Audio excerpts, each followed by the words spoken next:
Several weeks ago, our PE teacher at RFIS had the grand idea to paddle 2 canoes from the nearest town south of Yaoundé, Mbonmayo, to a restaurant 29 kilometers down the river.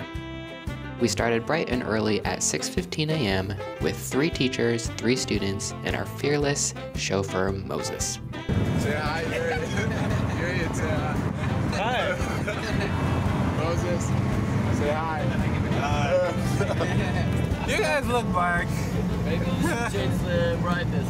Look at, yeah, even Josiah looks black. Yeah. Everybody's black right now. Steven's black. He looks like he's from Uganda or something. This is pretty good. Compared to the muddy mazes of Yaoundé's neighborhoods, the ride through the local rainforest was a refreshing change. Sitting on the outer extremities of the Congo Basin, Cameroon's southern rainforests are some of the wettest and thickest forests on Earth.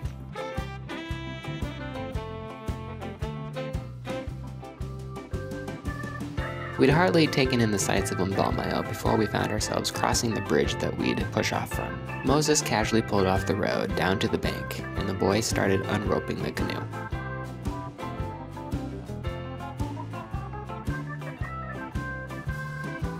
Mr. Mendo and I had other goals in mind though, specifically finding street-side beignets. After watching a drunk guy almost bash his head open while falling down on the curb, we got 2 bags of fresh beignets. We worked our way back to the bank, and lo and behold, we found the local moto guys cleaning their bikes by revving the exhaust pipe under the water's surface. One of them told us to be careful out there because of the evil spirits. In several minutes' time, we were off. We quickly found a current and paddled on down past the local sites of Mbonmayo.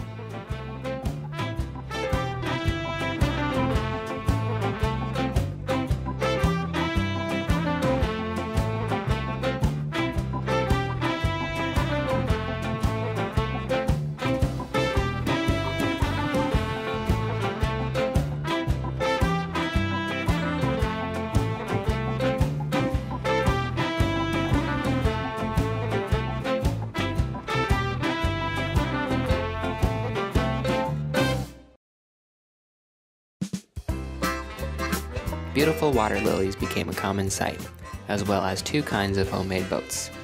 Giant ones made from wood boards glued together with tar, and canoes carved from a single log.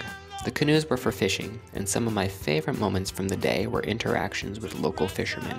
They were kind and curious. Here we were, canoeing for fun in their waters, where canoeing for them is their livelihood.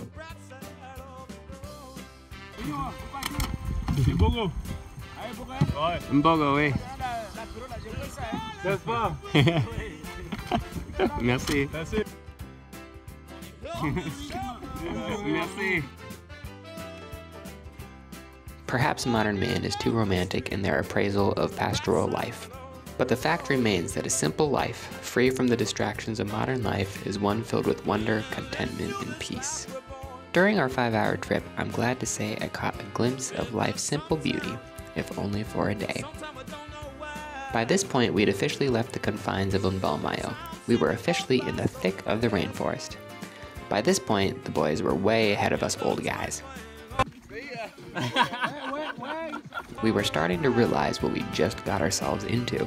After passing that last bridge and seeing a weird old boat stranded in the reeds, I kinda felt like I was on a spooky voyage to find Colonel Kurtz in Apocalypse Now, which incidentally was based off of Joseph Conrad's Heart of Darkness in Central Africa.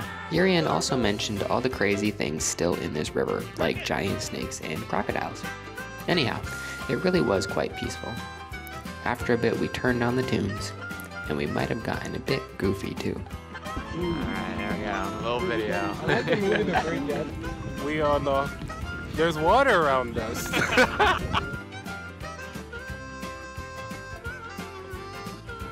Burning a ring of fire, I went down, down, down. The flames went higher, and it burns, burns, burns. The ring of fire, the ring of fire.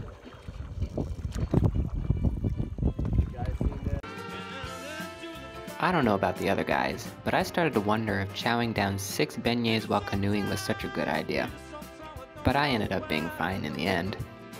We overtook the boys with our steady rowing, and as we carried on we got lost in the scenery and the rhythm of the waves.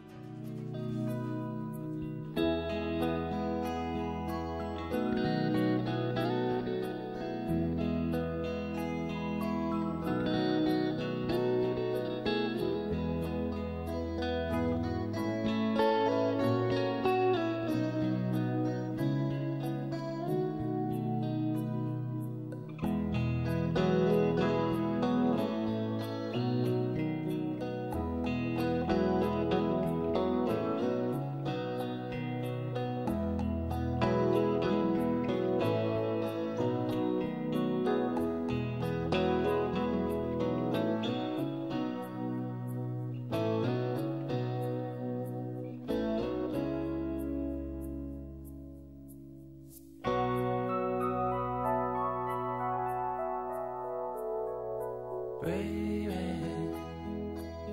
I see this world has made you sad.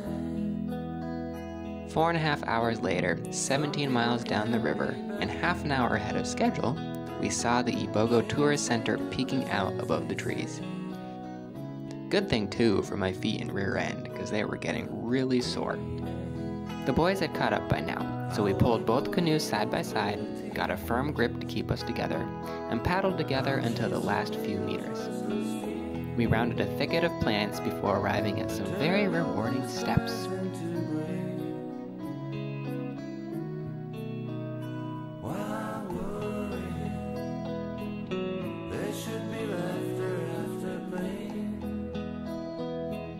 We were greeted by our intrepid chauffeur Moses and lots of bathing babies. After the long, arduous process of tying the canoes back on the van, we were treated to a riverside lunch, reserved just for us. We were served a generous amount of fish, chicken, and fried plantains, a welcome meal after our trek down the river. From our table, we had an incredible view of the bending river we just conquered.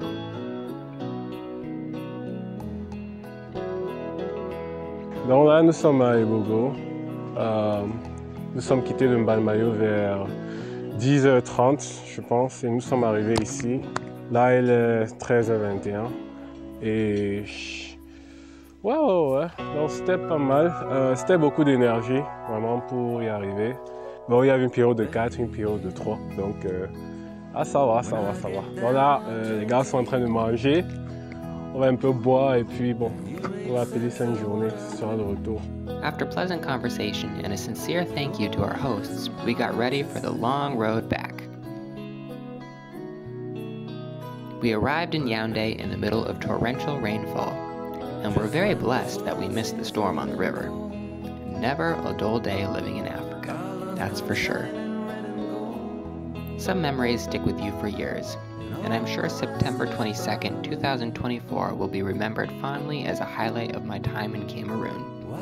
You don't get to canoe in a rainforest every day, but the special memories and quality time with friends and colleagues makes it even better. Plus, I'll never think of Johnny Cash the same way ever again.